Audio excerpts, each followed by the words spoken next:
In 2025, 250 girls like me attended Tools and Tiara's summer camps and workshops, empowering them to consider a future in construction because jobs don't have genders.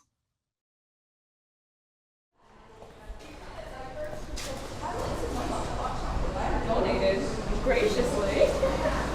The girls come in very intimidating. Just yesterday. Seeing tools, seeing drills, seeing hammers. And they wonder if they can do this. You want to go get your breakfast? She's powerful with the girls. She has such energy. Back! Yeah. Are you happy to see me again? I know you are, because I'm happy to see you. Actually, She's like little like them, so she's like talking right on their eye level, and she's spunky, and so she keep them engaged. You want to sit where you sit yesterday? Yeah. Or you want to sit somewhere new today? You know, at a young age, like confidence is very important, and you know, learning to be confident and be who you are is also, you know, very vital, and being able to grow and know what you want to do.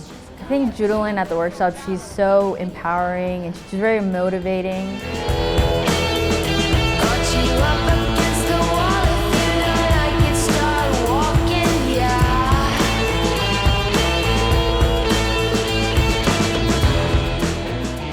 Two powerful words is I am.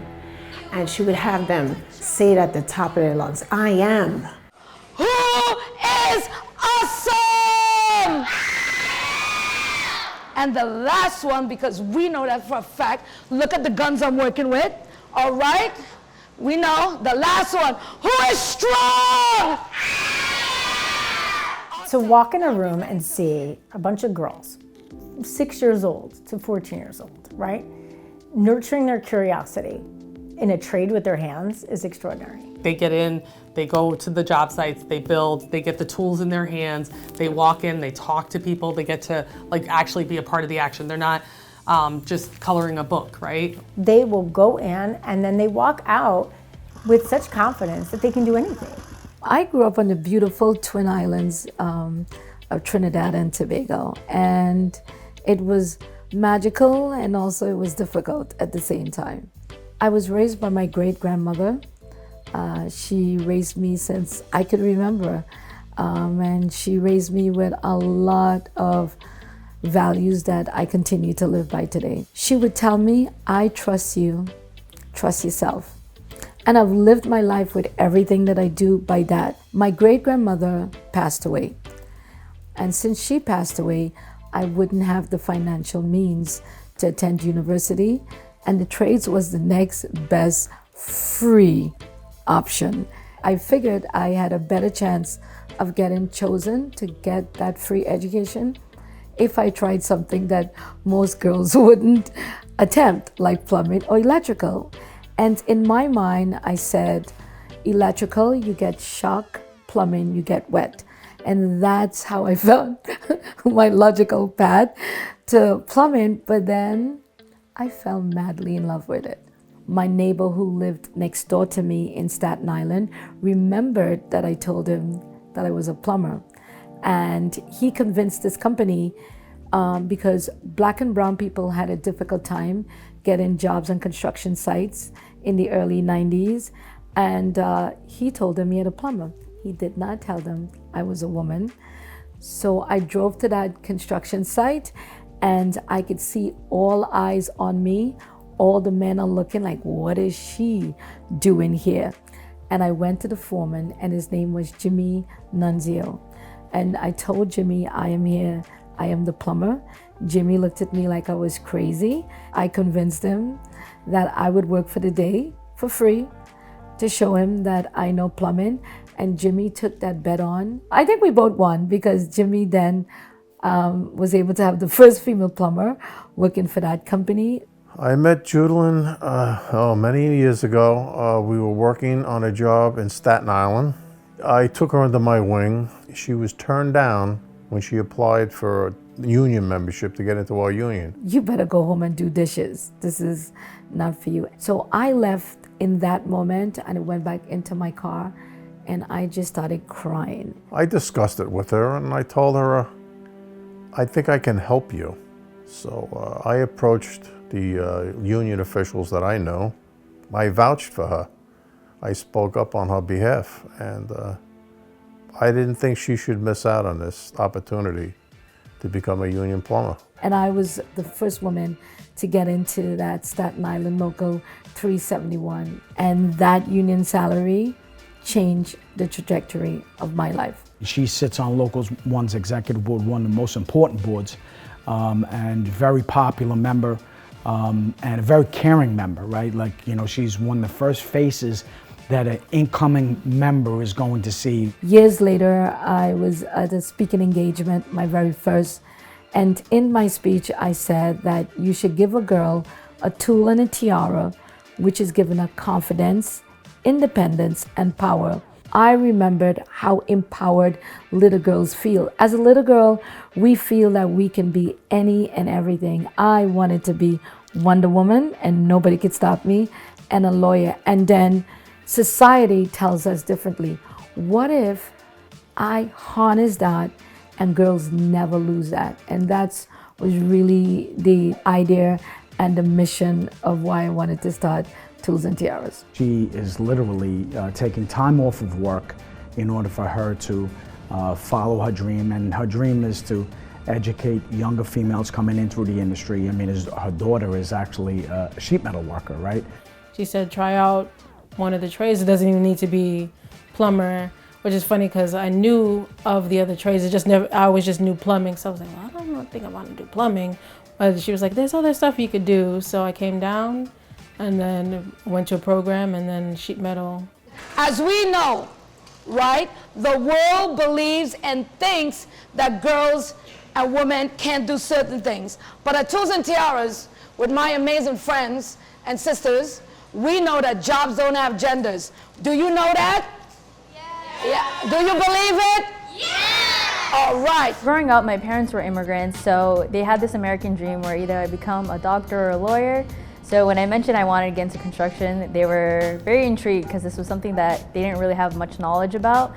But with Tools and Tiaras, they kind of saw how passionate I was and how hands-on it was, and the amazing support system I had with Judaline. We don't only teach the girls hands-on skills like plumbing, welding, electrical.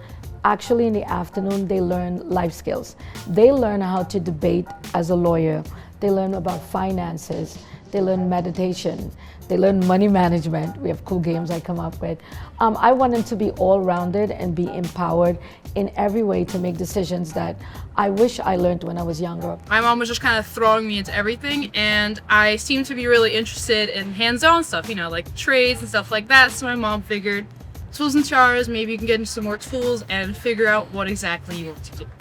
And that's how I met Judaline. I did my first year, I think, in 7th grade in the summer. And because of coming to the camp, they realized that, oh, I can be an architect. Oh my gosh, I can be a pilot. Tools and Tiaras is part of the reason that I actually got geared towards piloting, because we did the Fly Like a Girl Day, and I got to meet a bunch of women pilots. You know how many parents say to us, wow, I wish I knew how to do something like that. Family will come in, right, enroll their daughter, and then a mom or an aunt will wind up going into the trades. Construction, like every other field, is facing a tremendous shortage, and we need more people to come in. And to get more people, you need to include girls, women. So that's one of our challenge, getting people to, like, why would I want to fund a camp where the girl is 6 years old? She's not going to be right immediately in the workforce. Yes, she will be at some point. We need people to help fund us and to help.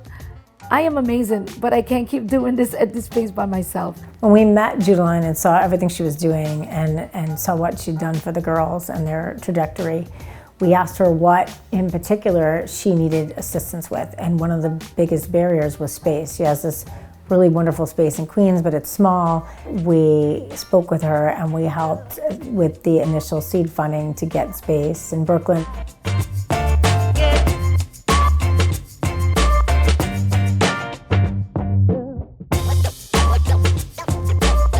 We are in the current new space of Tools and Tiaras. People is just, you know, they love what she's doing, and they're like, how can we do this in Canada? in Texas. When are you coming to Poland? When are you coming to Spain? Like really, no, it's a lot. It's needed, but right now it's only me. And the goal is to multiply this all over the country, all over the world. It's world domination with the trades. That's my mission. Judaline has the same attributes that she's passing on to her young charges. Dedication to your craft, no matter what it is. Strive to be the best that you could be. Little Judaline would be very, very proud of me because she did not have any idea or belief in herself that she was worthy. And I lived up to my grandmother's wildest dream for me that I didn't see when she told me those words, I trust you, trust yourself. I think I'm living up to that. Just want to say congratulations to you, Mom, on your award. On behalf of your 6,000 brothers and sisters, Judy, we are super proud of you. I knew from the beginning that you would make a difference. You are more than deserving of this amazing award for giving many women and girls permission to be their best. I wouldn't be where I am today without you, and Tools and Tiaras and you will always hold a special place in my heart. You are a true superhero, and I am thrilled for you. It's well deserved, and love you. Keep going, girl, don't stop.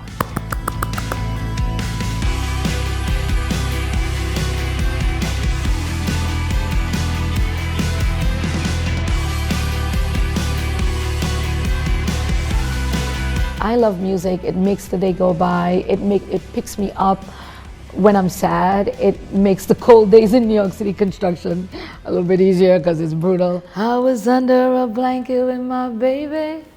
That's where I'll be. Under the board, people walking about.